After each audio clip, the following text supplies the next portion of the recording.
All right, hey everybody, this is Leslie Roy with Marketers Braintrust, and I'm joined today by Corey Burke and Michelle Chan Sanghorn. Dan Thies is off doing actual work with clients right now, so he's not going to be joining us. So that's just tough if you wanted to see Dan. Why? But anyway, you will miss him today. So this weekend we had great fun and games, and let's cover that briefly, and then we'll kind of get into the news that's news here. Let me go bring up the slide deck that I've prepared.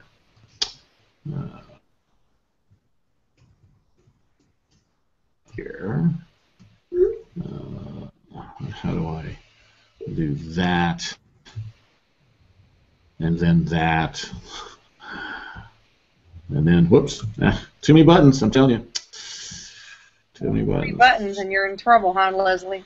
Yeah, come on, show the play from start.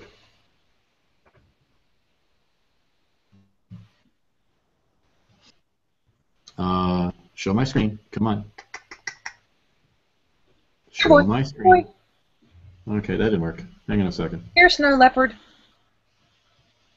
Wow. All right, hang on a second. Goodness gracious. Yeah, we got it really confused at this point. Stand by. Oh, Microsoft encountered a problem. We're sorry for the inconvenience. No, don't send. They are. They probably get a ton of those. I wouldn't be surprised. Let's see, how do I do this? Where's my, no, that's not it. Goodness gracious. Good. If Dan was here now, I'd be making him do this, and I'd be laughing at him, but... Well, I see some new names and faces in our meetup out there, or I see some new names and faces in our attendee list this week, so welcome, you guys. It was the first time you've joined us. We usually have almost this much fun with technology. Yeah, well, yeah, Hangouts, you know, we're still in the whole Hangout thingy, and so, yeah, let's see if I can recover the presentation here. Yeah, bear with me a second, guys. This is and Hangouts does actually kind of slow your computer down. I don't know if anyone else has noticed that, but when you're like broadcasting and stuff, it yeah, it takes a bit of juice. All right, so now I'm going to try that again and see if we can make that work. Come on, screen share, and that one right there. Share. Oh. And that did not work. Hey, close. A little closer. Oh, didn't we figure this out like 2 times ago, that the problem is you have to do you have to share the whole screen is the only way you can actually do this. You can't, it doesn't work to do just right, just that window. Sharing. All right, let's start this one more time. Goodness gracious.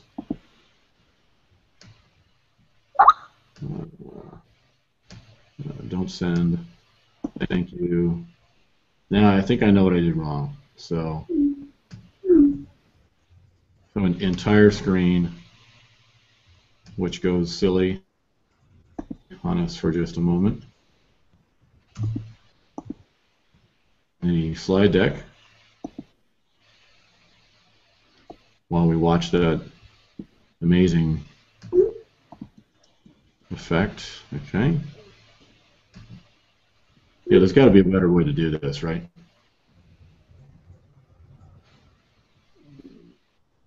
well, I mean, we could develop our own system from scratch.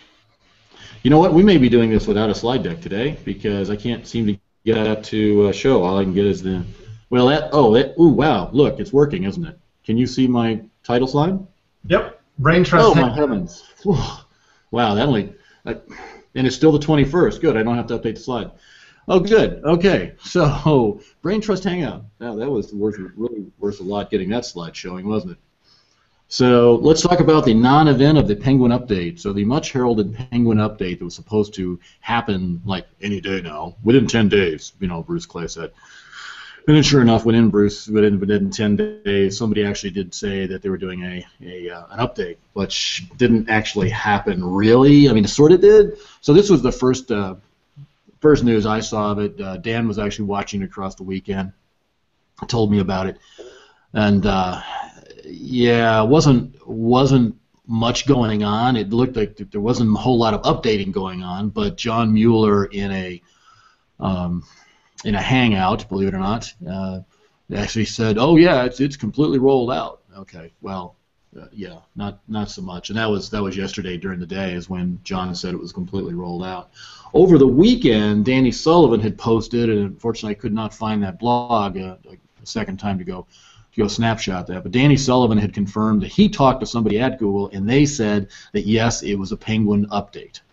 Now, everybody took that to mean that this was the much-awaited Penguin 3.0.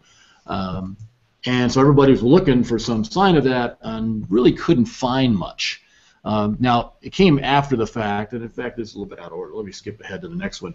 Because during Saturday, I believe this was not Saturday, 19th, that would have been Sunday, sorry, Dr. Pete Myers, who actually watches this kind of stuff with, testing, rankings and tracking, that kind of stuff, says he couldn't see it happen. It didn't look like there was enough of stuff going on there for it to really be a Penguin 3 update. And then later on, John Mueller said, "Ooh, well, I might have spoken a bit early." Oh, that never happens with John, right? It looks like things were still happening. I'll double check in the morning. Okay, fine. So it's done. It's not done. It's an update 3.0. It's maybe it is, maybe it's not. And then at 2:39 in the morning, 3:49 in the morning, whenever that was, on Pierre Farr's Google Plus page, it says this. And so this is a Penguin refresh, not an update. We'll talk about that and what the difference is in just a minute. And it affects fewer than 1% of queries in U.S. English search results. So that's a little tiny. Let's get this in perspective, right? That's 1% of queries, not 1% of sites or anything, 1% of anything else. I mean, the 1% of the queries that people type in. And then it helps, blah, blah, blah. It helps to do what they want it to do.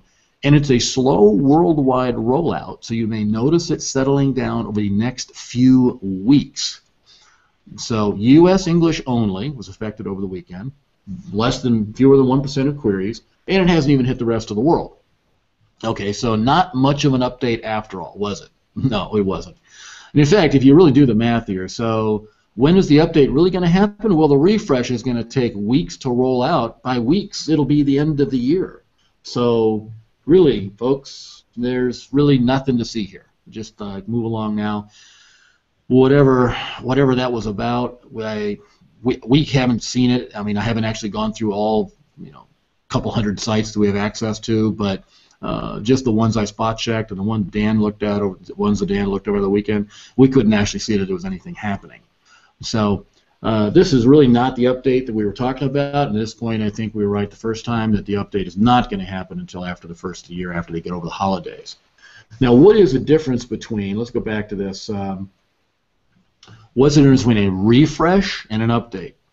And so Penguin, and probably a lot of the algorithms at Google, by the way, have two pieces to them. There's the code, and then there's the data that the code uses. When we talk about a refresh, that generally means a data refresh, which means the code stayed the same and just different parameters got loaded into it. And that's they push that out across their machines in what's called a rolling update. The new algorithm, that's still, yeah, so no telling when, but let's face it, if they haven't done it by now, it's going to take weeks for, let's say, stop screen sharing. There we go. If it's going to take weeks just to roll out the data refresh, what does that say about the algorithm update? Well, it's next year sometime, let's face it. I mean, we only got 10 weeks left in the year, so. Yeah. Precisely. So I just don't, I don't know why they bothered. I mean, less than 1% of queries, U.S. English only, and it's going to roll out in weeks, the rest of Q4. It seems kind of odd to me that they would have bothered, but they did. They chose to bother. So That's what I got. Crazy. They have some agenda, surely. Yeah. But yeah, so that was pretty much all of the news. Hey, so what have people been doing? Have we caught anybody? Oh, somebody put a sticky in there if they want to ask questions. Let's see here. One of y'all do that? Yeah, put a sticky in there. I mean, if people on the Hangout want to ask us a question, you can type that into the chat box, and there's about a 40-second delay, more or less, until we see it and read it. So we can certainly answer questions for you if you'd like to ask us one. Meantime, Michelle, you catch any of your coaching clients doing anything good? Well, everybody's always doing something good, Leslie. Right? I think there are some great. We talked about a couple of case studies last week, but in this week, people are starting to go ahead and working on a number of the projects in regards to Facebook ads. I loved the video that Dan put out yesterday talking about, and I'm kind of excited to see what all came out of the case studies, honestly. I think it's going to be kind of cool. We've even seen just in working with some of the Facebook ads for some private clients where they're just getting some amazing results from Facebook because they're working on things that are, oh my gosh, relevant to their audience and a hot topic in the news. And so I think a big part of that is having them staying on top of what's happening of interest to their audience through whatever means they need to do that. So that's one of the bigger things that I've seen going on. And we had a client who did, with a very tiny spend, reach 50,000 people. So. Yeah, I remember that one. Yeah, and in fact, I mean that dovetails nicely with the stuff we do with link liberation for our clients, SEO clients. Once we're helping directly, the Corey's helping, or with our students who have implemented link liberation. That's one of the big things is to watch for trending topics, stay on top of what's actually going on in your market and what's in the audience. The conversation already out there. I will say though, one thing I've seen this week. Actually, I saw it today. It wasn't happening yesterday. Facebook is continuously rolling out some levels of refresh in advertising accounts. And so I started testing that audience intersect a few weeks back. Oh, yes. And as of today, with one of my clients, I can't use it anymore because now the interest category has changed layers in the Facebook advertising. And so now it won't affect it because of the way the interface works. And so I have to get a text message out to the people who wrote the update and see if, or who wrote the overlay and see if they're going to do something about it. But I literally went to go, okay, let me intersect this. Wait a minute, the button doesn't work anymore. It's all because of where Facebook changed the targeting. It used to be targeted at the ad set layer, and now it's targeted at the ads layer. Oh, interesting. And so you have tried regression testing, right? So go back to something that used to work like a week ago and do the exact same test just to make sure it's not some special case. It happened at 1 o'clock, so I haven't had a chance yet. Okay, breaking news. Great. It literally is broken news. Thank you, Facebook. Yeah. Let's see. Ooh, this is interesting. So yeah, we do have a question in chat here from Rosanna about Penguin Panda. Can a single page be penalized, have extra penalization in comparison with the rest of the site, or is it more a site-wide thing? Excellent question. Okay, so in both cases, what Google does is what they call target. Well, that's not true. All right, so let's talk about manual penalties and algorithmic effects. So on manual penalties, you can have what's called a site-wide match. And so if you go into Google Webmaster Tools and you look under search queries, manual actions, and if it says site-wide, you've been a very, very bad boy or girl. And so that means basically just across the board. They don't really want you in their search results, but they haven't really taken you out. They don't. Way back in the day, and I'm talking 2003 here, they actually banned websites by dialing their page rank to 0 or just completely de-indexing them. I haven't seen them do that since 2004 or 5 maybe, and you had to really, really be like almost dangerous, almost be a cracker to be de-indexed. Now, what they do, however, generally speaking, is what's called partial match, and that's what the message will say in Webmaster Tools. It'll say partial match. What partial match means, and they spell it out. It says it affects some searches or some links. You know, it depends on what kind of a match it is. And that's what we'll find is if you look carefully in your Google Analytics, you can see that some pages, now you can't see keywords, thanks very much Google, don't get me started on that, but you can see that some pages are affected more than others. And that's because what they've really done is they've attacked you and suppressed you relative to specific search terms. And so let's say that you've been link bombing the web for payday loan, and you're driving most of that linking to some page on your site. Well, they decide that you've been gaming payday loan, then they axe you out of the results for that, or at least they diminish your ranking power considerably for that search term. So the way you're going to see that, since you can't see, well, you can see it in Webmaster Tools if you catch it quickly enough, but I mean you only have like 30 or 45 days of data, so you may miss it. It just may be if you look, you know, in January and you're doing great for payday loan, you look in March, you're not going to see payday loan at all possibly listed in your search queries in Webmaster Tools, but you didn't necessarily get to see the decline because there's not enough history there, right? Okay, well you can figure it out though by looking at Google Analytics. We don't get keyword data in Google Analytics, but you know what landing pages were ranking for payday loan, right? I mean, assuming you were bombing them for, you know, right? So you probably know. So you're going to find that those pages got this big decline in traffic, whereas other pages didn't. And so the question of whether it's site-wide or page is really the same question, because really what's happening is your site is no longer qualifying as well for those for those searches, for those search queries, where they decided that you've been gaming them, right? And so that's it looks like a page level effect, but it's actually something that's been applied to your site based upon the way the site performs in the algorithm or in the algorithmic filter. Question from Keith. So I hope that answers the question. I know that's kind of a long answer to a short question, but it is a complex topic. And the only thing you can do about that, I mean, you have to do link cleanup for sure. You need to make sure that whatever you're doing on site is nice and clean too. No keyword stuffing. No, high density of links within the body copy. None of that footer link stuff. Don't be doing stuff like that, right? So anything that looks like a game in that regard is going to get you in trouble. So you want to clean that stuff up, and then if it's Penguin, you're going to have to wait for an update. 13 months and counting. If it's Panda, that's another matter. We actually have a penalty client I just talked with today, an update, a 6-week update. We revisit these after we do the disavow.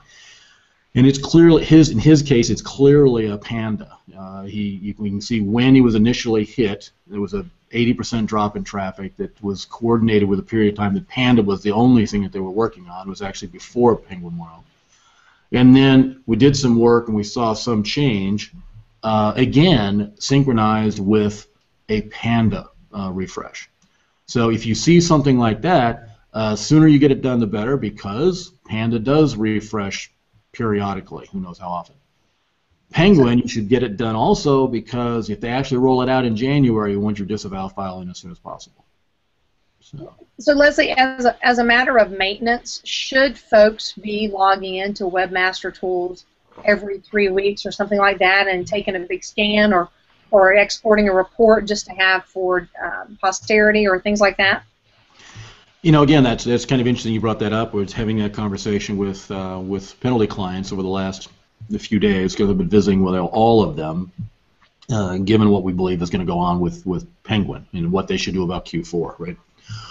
So we don't know yet what the new Penguin will bring. Right now, if our assessment shows that you're under a Penguin penalty, you can take your time. We'd like to, given what they messaged about this refresh, is that they need to have all the disavow files in so they can process them 3 to 4 weeks before they do a refresh. Okay, so that suggests if we think that they're going to be sometime in January doing a Penguin update, then sometime in December we want to make sure that we were done with the disavows for the site. And so yeah, it's suggestive that you'd like to periodically look at it and scan for links to add to the disavow file. There's some question as to whether or not negative SEO really works or not. or whether it works only in corner cases, or what. And so, you know, to protect yourself, yeah, it would probably be worthwhile to go in there periodically. I don't know what the right period would be. 4 to 6 weeks seems like would be fair, not 3 weeks. Okay. And clean it up. Now, I will say some people's link profiles grow and others don't, and we see it just kind of across the board. If that was just a guess, it's about half and half, or maybe it's a little bit less than half that we see growing. And they're not doing any more link building. It's just that they did so much stuff before. The stuff is still out there in the wild, and we have scrapers scraping scrapers who are scrapers. And so they're continuing to build just bad crap, even though they aren't creating any new of it. There's a bunch of people doing it for them. And so if that's you, probably is more important than if what you have is, you know, for a lot of our clients, we download their Webmaster Tools, you know, profile every 4 weeks or 6 weeks, and we're finding it's decreasing in size, and we find no new domains from one iteration to the next. So now for them, it's obviously less important to be revisiting it, right? Yeah, sure. Thanks. Yeah. Let's see. Question from Keith. Good long one. Yeah, I see that. A good membership platform in order to post long things like this. Let's see. Much like Marketers Braintrust. Oh, okay. So I guess I need to read this. So for posterity. So can anyone suggest? Well, thanks for your question, Keith. First of all, so can anyone suggest a good membership platform? I will be offering online course primarily by video, much like Marketers Braintrust. Well, I hope they're that high quality. Absolutely. Key requirements: secure membership area where members can access courses they buy. Payment gateway integration, including subscriptions, drip feed content, contains or integrates with email marketing systems, integrates with Amazon S3, reliable, secure, and easy to use. I have looked at WordPress plugins and hosted solutions. Currently favor simpleRO.com, but course layout is a bit simplistic, not as nice as Kajabi, for example. I realize that there are pros and cons to all available options, and I'm keen to get thoughts from the community. Well, there are lots of options, and so we've used a member, not many member. What was it? Wish list member. Started wish list. Yeah, I think it was wish list member. Yeah, we used that when we first opened, and it's okay. The integration is not as tight as I want, and some of the options, you know. What we currently use, and we've gone back and forth. So we've used Kajabi. And we like a lot of things about it, and like the guys who run the place. We moved off of it at one point because it didn't have a forum solution. It now has a forum solution, so we moved one of our products back onto it, and it works. The challenge we have is we have so many different products, so many different independent courses, and with Kajabi, you don't have it's like a single sign-on. So, for example, if you're a purchaser of White Hat, Black Belt, and Link Liberation 3, and UTE, well, those will all be different projects in Kajabi. They'd be different subdomains, right? So UTE.ll3. Right? And so every single one of those is a different login for you, and that's just unwieldy. Yeah. What we currently do is we use WordPress with a plugin named iMember360, and it provides us very tight integration with Infusionsoft. And so if you are using Infusionsoft, your platform, which obviously addresses the entire laundry list in Keith's question, then there are very few things that are going to like better, frankly, than using iMember360 in WordPress. Because anything else you do is going to be less integrated than that. You're going to have less control about how you display content and how you permission content. So, for example, when you log into members our membership site, you get a home page which shows you what you own and what you don't own, and that's all driven by tags over in Infusionsoft. So automatically, when you log into WordPress, iMember360 looks you up in Infusionsoft and permissions the same, the content that you get to see. We also control access to where the forum, which one of these days we'll actually fix, but the forum is on a page as a shortcode, and that page is permissioned. And so again, using a tag in Infusionsoft, we get to decide who can see that page, and it instantly updates. Actually, it's not instant. You have to log out and log back in. I take it back. So that's the solution we use now. If I was not using if I was not using Infusionsoft, iMember360 is off the table. It doesn't make any sense. It's the only It's only there to act as a bridge between WordPress and Infusionsoft. So if I'm not using Infusionsoft, now the entire landscape's open about what membership program I use. And it's probably being driven the same way for you as it will be for us, as that is, what is your CRM solution? Right? That's what you really ought to be thinking about in terms of driving your business, is how do I manage my customers? How do I stay in contact with them?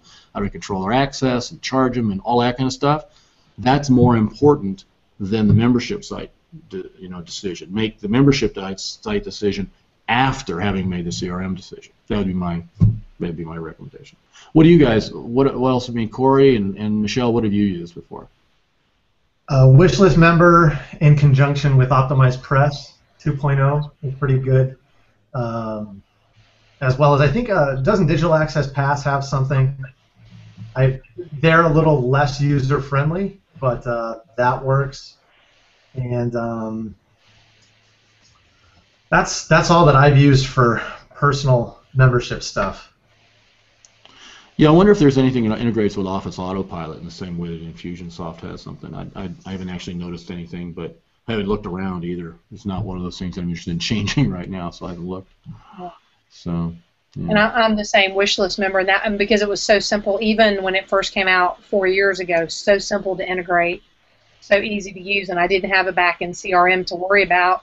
I could just do my weekly course, post it up. The people who were paid could see that. The people who weren't paid could see the public content. Easy peasy, and that I loved about it. Yeah, and we, again, like I said, we used it when we first opened, and but at the time we only had one membership level, so everybody could see anyone who paid could see everything. And that's all I was running at the time too. So same thing. So really, Matt, I saw you post earlier this week, or maybe it was this week already. Also, when you're looking at these things, low cost consideration, don't sell yourself short on something because it's $50 more, and doesn't feel like a good budget thing when you actually get way more. And you were talking about landing pages, I think, not about this, but just being aware of that value you're getting in return for what you're investing in your business. So I think that's a consideration as well. Oh yeah, absolutely. Yeah, and the discussion was in our Skype chat about Optimized Press or other landing page, landing page building platforms, and there are lots of them. Lead Pages is probably the most well-known standalone, third-party option. Optimized Press has got to be has the biggest install base in terms of landing page builders for WordPress.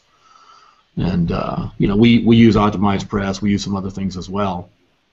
And the other things that we use, I was using before Optimized Press 2.0, and really Optimized Press 2.0 completely changes the game. I wouldn't even consider using anything else at this point. And it's because of the devil I know. I know how to get around some of the limitations I see in Optimized Press, although those limitations, to be fair, are small by comparison to limitations in most of the other systems.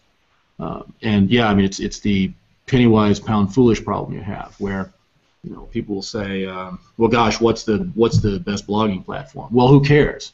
It's just 20% of the web is run by WordPress. Why is this even a discussion? Why is it even a discussion, let alone a decision to be made? In fact, the matter is whether WordPress is the best one or not, it's irrelevant.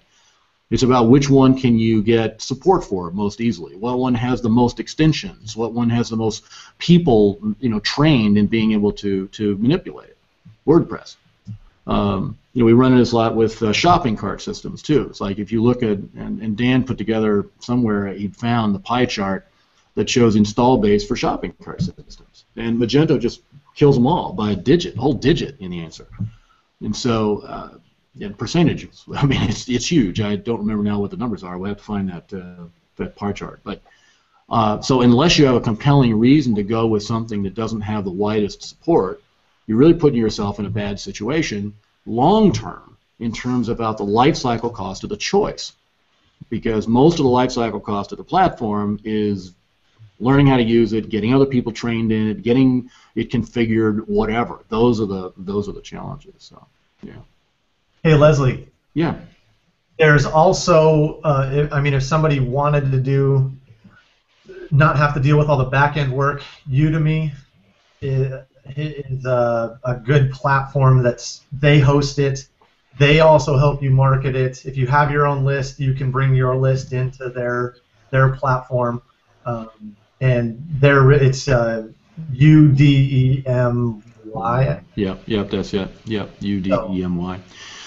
Yeah, it's a fine platform. In fact, I'm helping a guy with putting together a training product, and that was one of the choices, was to put it up on Udemy. So there's some challenges with the platform itself, in my opinion, in terms of who's there, what price point, that kind of thing. And they do have a take. They share in the profit. So right. Yeah. Oh, is that you found the chart? I think so. Yeah. Let's see here. Yeah. Or was that might be a different one? Let's see. Where is? Oh, I think the one. Yeah, you see, that's the hosted solution usage. Oh, well, wait a minute. What are they calling hosted then?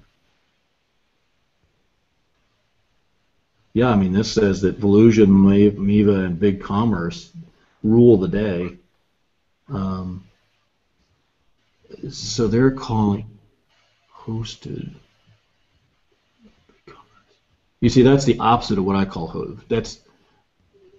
They're calling it what they're calling hosted. I would call third-party hosted, as opposed to self-hosted. I mean, that's a terminology issue, because you don't get to install Volusion on your own platform. You're using, just like the way we use Infusionsoft.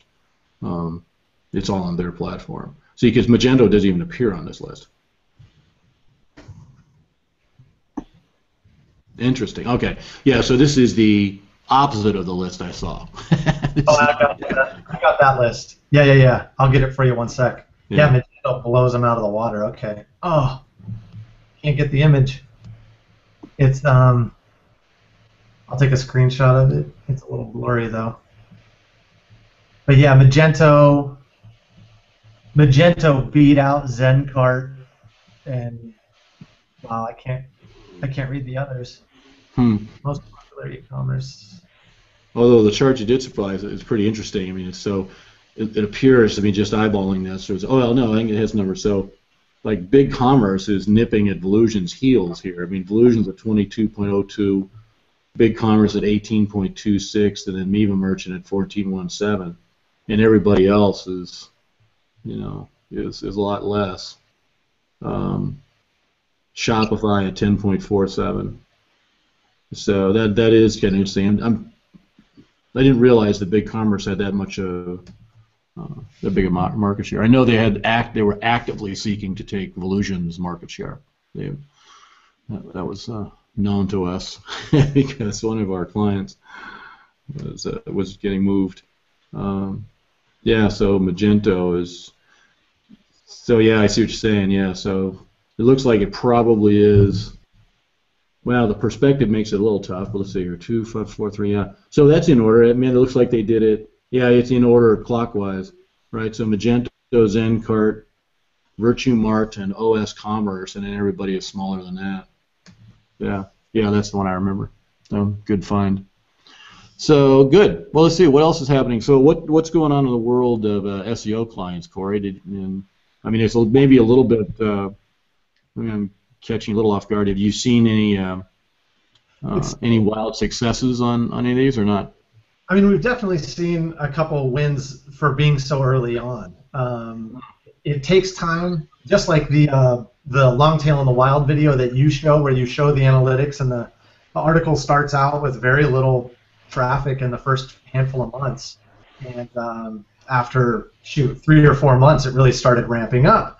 And so we're really only in the first month and a half with everybody of really getting content going.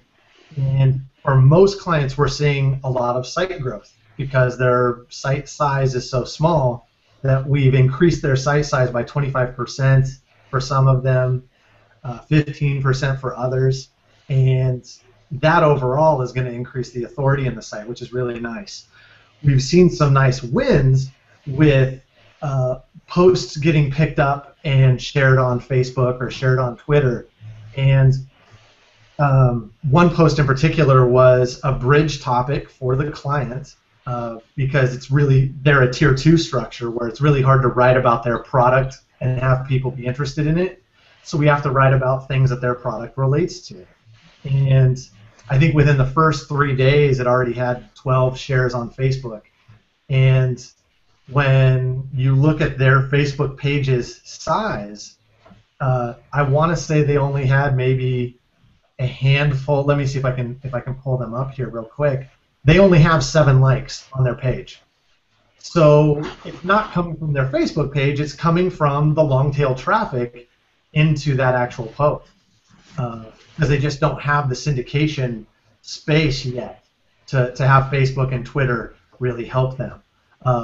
So that's the next thing that we're talking about is adding paid organic amplification so that we can not only drive that traffic into their site, build a remarketing list, but and increase organic shares from the website itself. We can also naturally build their Facebook fan base as well. So that's kind of where we sit with all of that. I have to say I hadn't used Shareaholic as a plugin in a long time. And their new plugin, I mean, just the updates they've done since I used it last, it's an amazing social sharing plugin. And some of the stuff I like the way that it looks. I like the way that it looks with when they get a share. It's very similar to the iPhone notifications if you have a new text or a new email. And it just pulls your attention to that, and I think it adds a lot of credibility when there are shares for the stories. Interesting. Yeah, I mean, I really like the way it looks as well. I haven't actually done, I actually haven't looked at it as closely as you have, but and that's on my list of things to get live on our own site. So, okay, so Rosanna has another question for us. I'm having a little bit of a hard time selling LL3 to my clients and coworkers. It's kind of an abstract sale. Believe me, we have the same problem. Their main question is how publishing content about non-product related content will bring more qualified traffic and leads to the website. Abstract blog posts are usually short and non-pleasant looking. Well, that shouldn't be the case. If it's that first thing our visitors see, we find it a little difficult to understand how people will see what we do and keep browsing our site, become qualified lead. I guess it can be simplified to, should we expect conversion to LL3 visitors, or do they have a different purpose? Well, that's a lot of questions, Rosanna. That's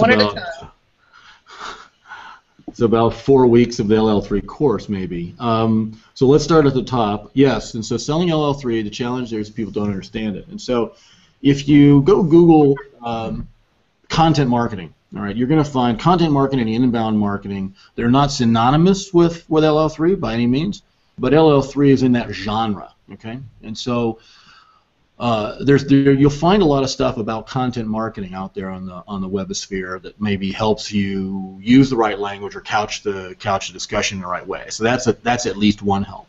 Then the next part of your question is really about it's about topic bridging. And so Corey just alluded to about a tier 2 market as opposed to a tier 1 market. There's also a tier 3 we don't need to talk about. So a tier 1 market is where we can talk about our stuff directly all the time. And so Marketers Braintrust is tier 1.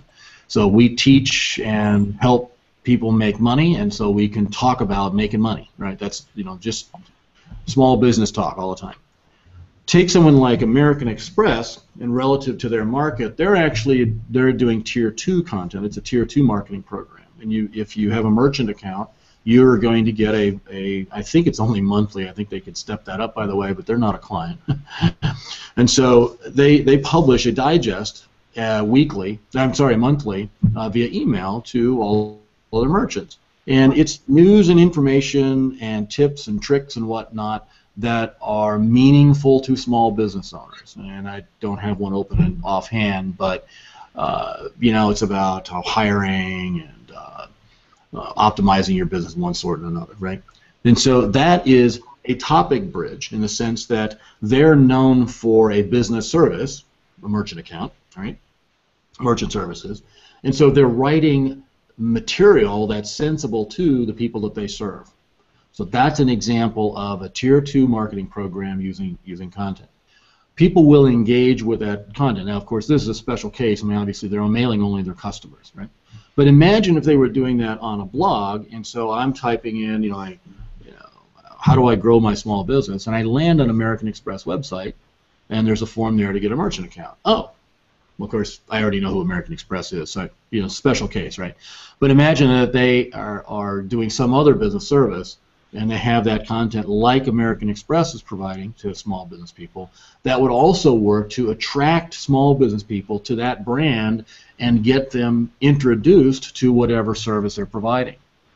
If I was marketing for, let's say, some sort of search engine optimization tool or something like that, so if I was doing the marketing for Raven tools or Majestic SEO, again, I would write articles about online marketing, about getting traffic, about conversion strategies, what's going on in search. Like Barry Schwartz and Danny Sullivan and all these guys are just following the news stream from Google, and they're doing essentially abstracting, right? They're abstracting. Actually, it's commentary, I guess we'd call it, because it's a little bit too long to do an abstract, but call it an abstract. But that's what they're doing. They're writing about their subject, right? The Raven tools is not, you can't just talk about Raven tools. You'd have to talk around that, or Majestic. You'd have to talk the things that their prospect wants to know about, conversion strategies. If you look at the stream of emails, offers, and opt-ins that someone like WordStream does, for example, same kind of deal. It's not really tier one. They have a particular product, but they write other kinds of things which only introduce you to their brand so that they can hopefully sell you something. Hasn't worked with me so far, but anyway. Abstracts aren't pretty. Well, depends. And so think about, oh God, what's the famous blogging platform? Oh God. We use it as an example every time we talk about LL, and for some reason I can't come up with it right off the top of my head. They do geek news. What am I thinking of? Daring Fireball? Well, Daring Fireball would be a good example. Daring Fireball is not the one I was thinking of. I've seen the one that does only abstracts, and it's like tons of them. So it's shorter. It's longer than Twitter. What am I thinking of? So okay. Anyway. Medium or Tumblr or. Well, no. Tumblr is not. Yeah, I mean that's kind of a blogging platform, but no. Anyway, I'll think about it later. Anyway, the point is that abstracts can be very attractive. So if you want to see tier 1 abstracts in action, all you have to do is look at Marketers Braintrust. And this gets to the other part of your program. Your question is, if they only see abstracts, it might actually turn them off about the brand in general. You are right. That is a concern, and the way we handle that is to have multiple streams of content cohabiting the same site. But we don't want to have our features buried in abstracts because we do so many abstracts compared to the amount of features. So if you look at the homepage for Marketers Braintrust, you'll actually find that there are really actually 4 streams of content. And so if you want to go look there, you'll find, first of all, there's the featured category. And that's stuff that's written by the partners. And then you're going to find there's a training category, which is not surfaced on the home page. You actually have to press the menu named training to see it. This is an example where those things are actually commercial. There's commercial intent to those.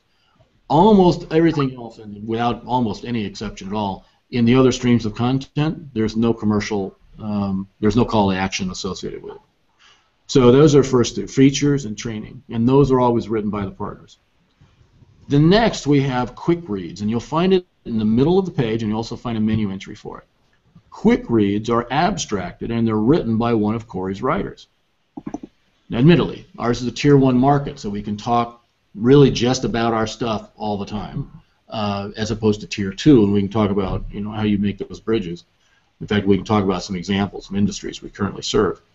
And then finally, there's one that's actually it's a selection from one of those 3 other streams, but primarily 2 other streams, features and quick reads.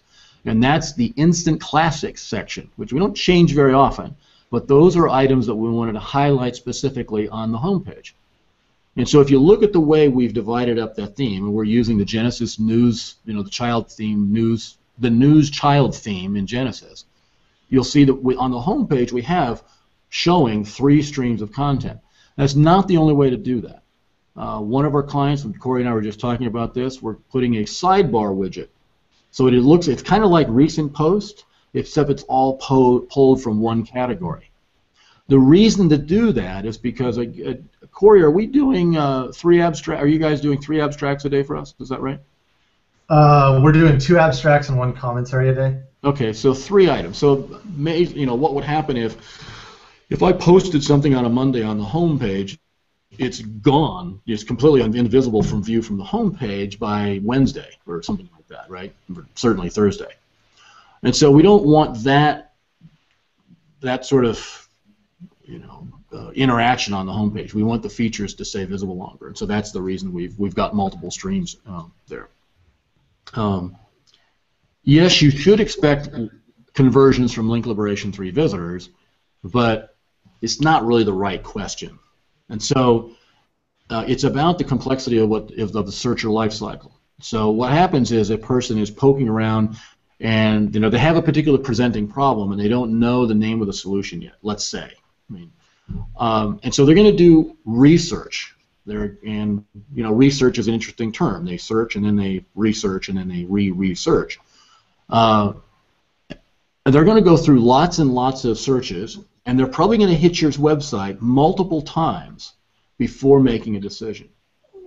What Link Liberation 3 does with the abstracts and the commentaries, it puts out this huge catch net that's going to catch these impossible to predict long tail expressions that people use during the research phase leading up to a purchase.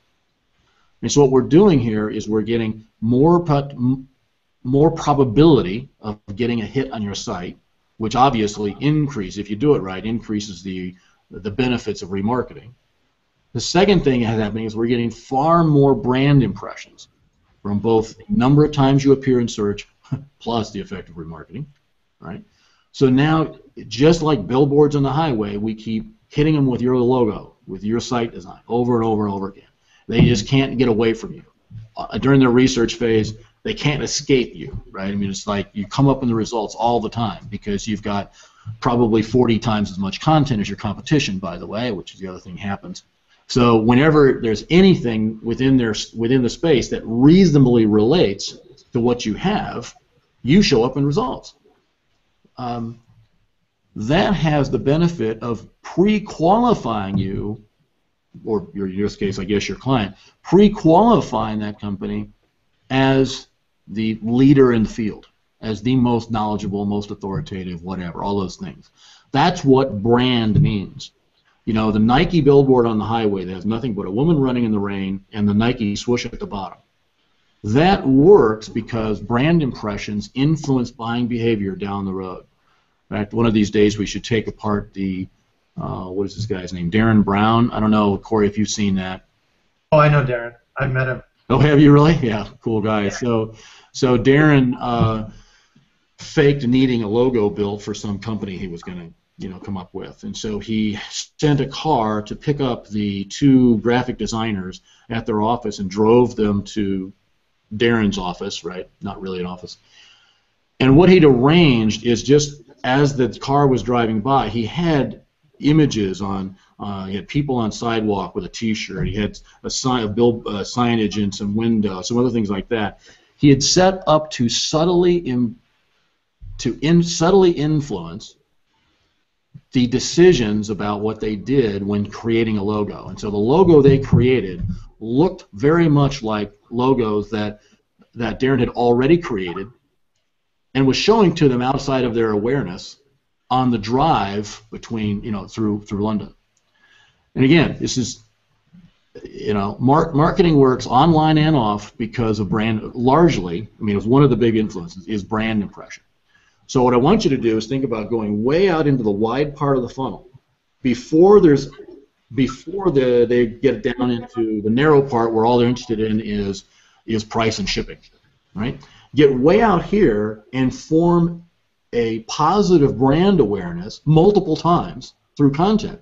So by the time they get down here in the narrow part of the funnel, they're already pre-sold. Now the most you have to do is reach parity, and in fact, if you do it right, you can actually sell at a higher price and worse shipping options as long as you've established in the wide part of the funnel that you're the authority.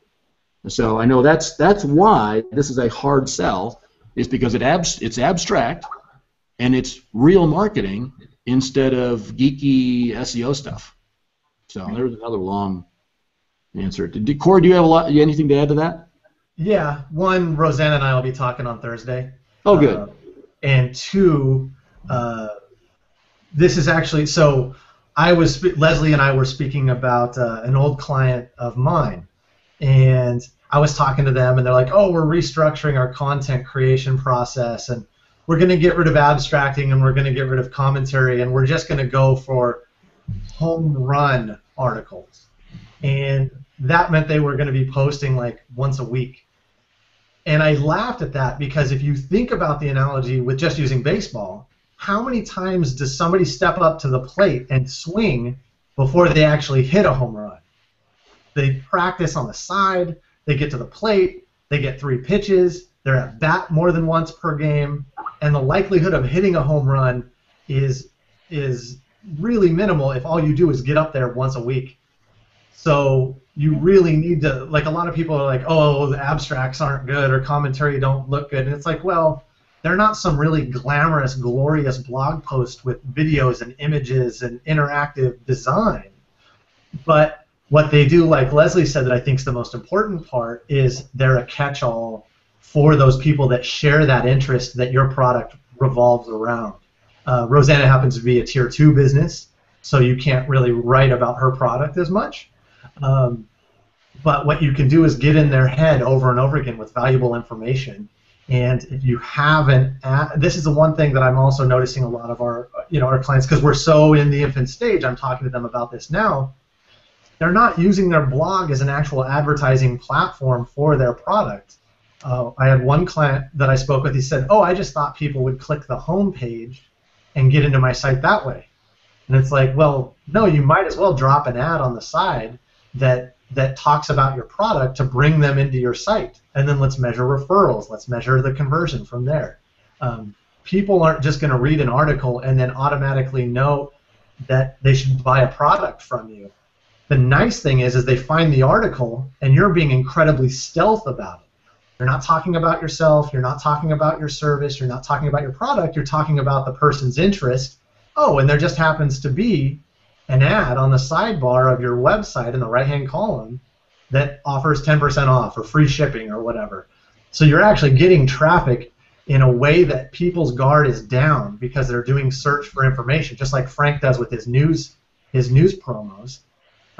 Their guard's down because they're reading an article and then they see this ad and they're already on your site. You can remarket to them once they click on that ad if you wanted. You can track the funnel optimization for that type of goal. You can measure referral from that ad. So there's a lot of stuff that still needs to be done. And admittedly, Rosanna is still really in the infant stage with this process. So I'm excited to speak with her on Thursday about it. Yeah, and by the way, what you were talking about in terms of using the blog as an advertising platform, just like you were buying ad space on your own site, is what it boils down to. Mm-hmm. And really, in the context of advertising, I mean, I don't know who named it this, but they call it native advertising. And Ryan Dice, I mean, a lot of people will recognize his name. And he does some really, really good stuff. And because they spend millions of dollars on ads for the various businesses other than the teaching business he has. Which is almost a round-off error at this point, I think. But they actually did tests going to an isolated landing page versus going to a blog post. Now, the blog post but you have to put this in context, is to when that wins. And that wins in exactly the kind of context that we're using it in Link Liberation, where we're actually we're syndicating content, original content, to Twitter and Facebook. So when people find you on Facebook and they go through to the blog, let's say, all right, they are expecting information, but they're also going to respond to advertising if it's highly related to the kind of information they have, because obviously they were interested, otherwise it wouldn't click through. And so that's what we call, that's what the industry is calling native advertising. If instead what you have is more of what I would call kind of a blind promo, which is already, kind of commercially tagged, if it's already something where people are expecting they're going to go through to something to get to an offer, the plain style landing page still wins. It still wins in that context. Now you're better off kind of still doing results in advance. So if you look at all the marketing we do, well, almost all the marketing we do, we'll have some sort of content item and then maybe an offer to get more, right? We just mailed one yesterday about that, about a promotion we're doing this week. And so when you opt in, then we're going to give you an offer, right? I mean, it's just like we're all marketers here, okay? But so that something like that, you have to understand the context in which these two different things play differently. But what Corey is talking about, absolutely spot on. And routinely, when we bring in a new client or when we're teaching a student in the context of all, we routinely see that they're not really using their blog in the right way. It either lacks engagement features, so you're not getting the person to stick, or you're not monetizing in order to take the person who gets to the blog and try to get them to your offers. So, yeah, good point, Corey. Very good point. What Leslie, you mean marketing? Yeah, marketing. Yeah, it's a not just engine. We should test that. Yeah, we should test that. But I think marketing is good. Yeah. It's a good term. Yeah. I wonder if we could do, one of the things I had with one of my project management clients today is I said, what are you doing to get ready for the holidays because you're in e-commerce? And they go, well, I don't know. And so I don't know if it's worth it. I don't know how many e-commerce folks we have on the call, or if it's worth having a same bat time but special edition focusing on getting your sites ready for the holidays, getting your email campaigns. I don't know. I just kind of thought I'd throw that out there and see what you guys think. That's interesting. Maybe we can make that the theme of next week's Hangout. What do you think of that? I dig it. Yeah. So why don't we can get together some tips and tricks and best practice stuff like that, and put that together for next week. Let's do that. That's a great idea. Good idea, Michelle. Very timely. Thank you. Right before Halloween. Yes. Yeah. Just like in the stores, except there's already Christmas trees in the stores. Wow, I'm glad I hadn't noticed that. Maybe they just went up this weekend. Maybe that's the deal. That's maybe I haven't noticed yet. Oh dear. Well, I remember when you had to wait till after Thanksgiving, and then they started going before Thanksgiving, and now, are you kidding me? Halloween? Wow. Okay. Holiday skipping. Oh well, it is what it is. Soon it'll be right after Valentine's Day. Yeah. Well, just leave the damn thing up, right? I mean, come on. Why take the Christmas tree decorations down? I think that's a great idea. We should have year-round Christmas trees or year-round celebration trees and just decorate them with new things every holiday season. Yeah, okay. You can let the decorators in your family do that. I'm an old fuddy-duddy. I don't do that. So the Christmas tree goes up sometime well after Thanksgiving. That'll be changing soon, I'm sure, Grandpa. It could be. Yep, indeed. That's probably true. Okay, well, cool. So let's see if we have. Do we have? Any other questions? Let's see. Do we have? Oh, we answered Keith's question, and Greg said see this. And what was it about the cognitive corner of files? What is that? Which is this? Oh no, this is another one. Okay, interesting. Yeah, this one shows an even. So who was it that posted this? So I can give appropriate shout out. So Greg actually sent us another image, which shows the install. I guess we need to make sure that we get these things attached to the video when we're done, right? Yeah, Magneto. No, not an evil superhero. Magento, which it's interesting. Magento is shown in blue. Okay, never mind. Anyway, so 24.8%, ZenCart 16.8%, VirtueMart, frankly never heard of it, 15.2%, and OS Commerce 10.1%, and then there's a bunch lower than that. Now this is interesting. Volusion appears on this as 5%. Magento Enterprise Edition at 3.8.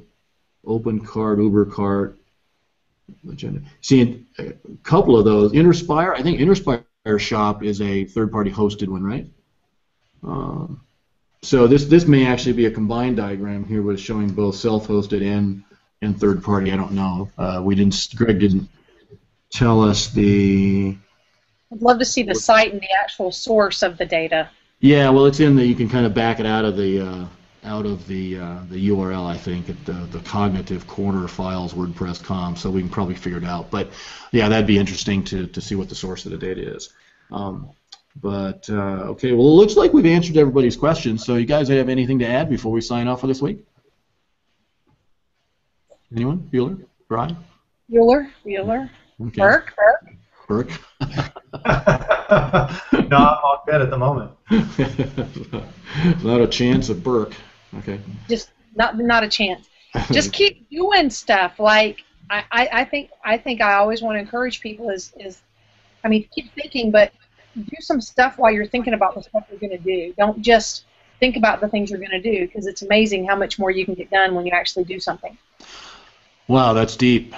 I'm going to think after what that ratio really is, because there's a 51% doing, 49% thinking. Well, no, but I was about how much you do if you're divided by not doing. So there's like a 0 there, and in kind of an unfortunate place.